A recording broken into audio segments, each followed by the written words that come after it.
jaay sama gars yi maa ngi leen di bëggee leen bëggee yéen ñëpp waaw nee naa ne am baag léegi je vais être plus présent si YouTube bi mooy loolu quoi te vidéo bi maa ngi koy may sama waa ji kan sow you know what I'm saying my brother from another mother you know what I'm saying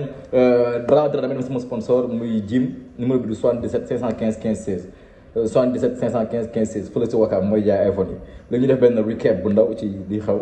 waaw Sonko waaw lu tëggoon tam lu bindoon tam ñu tëgg la ñaari boor donc la ñuy def recap ci affaire yëpp barricade beeg Sonko dina bokk ak du bokk ak sortie bu mujj beeg yëpp ñu jëm cee wax quoi tu vois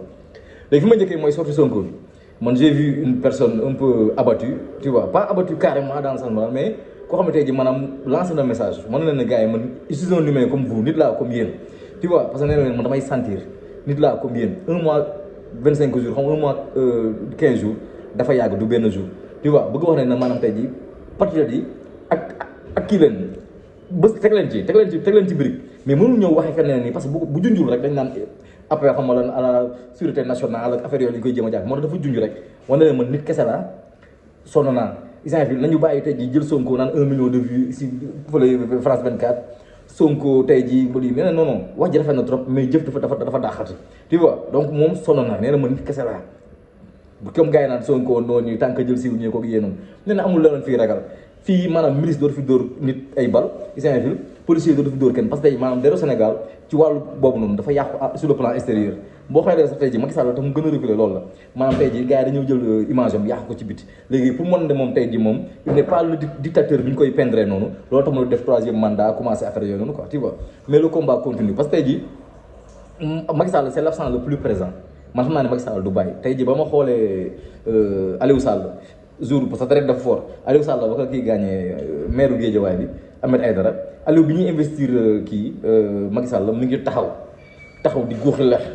Aliou Sall mi ngi góoxi lex di mer mu na famille bi nii dafa nekk benn famille rancunier quoi ñoom gaaw ñu bàyyi dañuy jàppale en quoi moo tax ma gëm ni tey en bi Sonko noonu naan Macky Sall daka am ci man gëm naa ni en boobu noonu c'est quelque chose de palpable quoi du bàyyi dafa ba nekk ba sax du wax sax waxi turu Sonko Macky Sall du wax turu Sonko moo naan Macky Sall lu mu bëgg nañ ci dem Macky Sall moom bul dëkk bi gatsa mais moom du wax daan ku yaakaar ne di nga manipuler jeunesse bi moom yooyu lay def quoi moom du jaar du cité turu gan gi tu vois donc loolu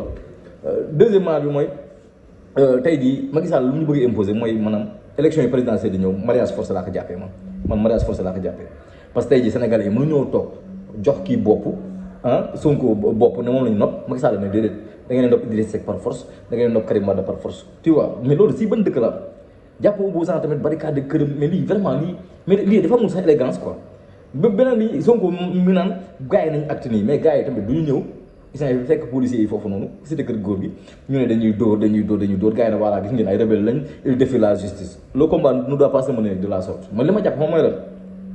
Sonko moo war a jël yeewu tax otom ne damay génn par force je vais vaquer à mes occupations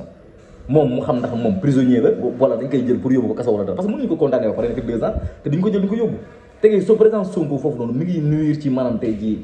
mi ngi nuire ci waa cité kër góor gi amatuñu quiétude ay doom amatuñu jàmm ay jabar amatuñu jàmm donc Sonko moo jël responsabilité am génn Isaïfil taal otoom ne damay dem xool dañ koy jàpp yóbbu ko kaso parce que comme ça il va libérer waa cité kër góor gi libérer famille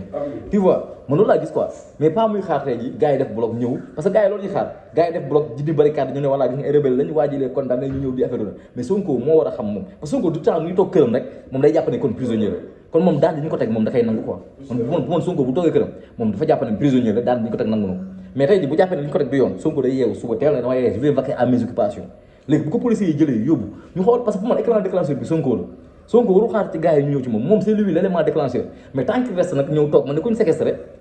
mais boobu bu demee ni dafa accepté sooram parce que man dama ne l'esclave a choisi d'être esclave man tey ji suñu doon dem ñu yóbbu jaam Amérique daf ñu si bato bi mais su ma xeexee ak tubaab bi wala ma saaga leen dóor leen ñaari solution moo am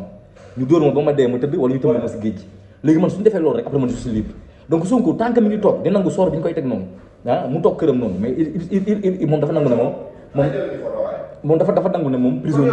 moom dafa nangu ne moom prisonnier la quoi tu vois moom dafa nangu ne comme moom léegi prisonnier la mais li mu war a def mooy tey ji mu génn taal otom ne man damay vaquer à ses occupations comme ça moo xam ne tey ji moom prisonnier la bu ñu jël di ko yóbbu benn bërëb wala loolu mais tant que mu toog këram rek moom day nangu ne moom day nangu soor boobu noonu donc l'élément déclencheur c'est Ousmane Sonko moo war a jëm tey taal otom génn xool policier yi soit bi ñu koy jëm yóbbu ko kaso waa cité kër góor gi libre waa këram libre ñëpp libre mais moom bu mu toogee noonu moom Sonko si boobu moo barricade waa cité kër góor gi moo xañ njabootam freedom moo tere tamit naan ay partisans génn ñëpp génn parce que dañ naan tamit sàcc gi ngay sàcc gone gi neex na ndeyam neex na bàyyam donc Sonko yow taal sax du génn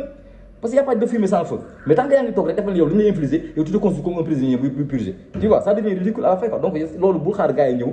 di défi yeeg yooyu noonu quoi tu vois yéen dëgg naa maa ngi ñëw yaa ngi dégg donc foofu laay waxee quoi sama gars yi sama yaa ngi non may la une minute maa ngi ñëw tu vois donc sama gars yi loolu laa bëggoon tey Sonko def xam ne moom c'est l'élément déclencheur mu bañ a toog këram Issaoui Fil mu bañ a toog këram Issaoui Fil di nangu noonu quoi na génn jël otom génn dem vaquer à ses occupations loolu mooy waxi dëgg tu vois donc sama gars yi baa ma dëgg vidéo bi gars yi ma solo ni mooy écouté ko maa ngi ñëwaat seen vidéo bientôt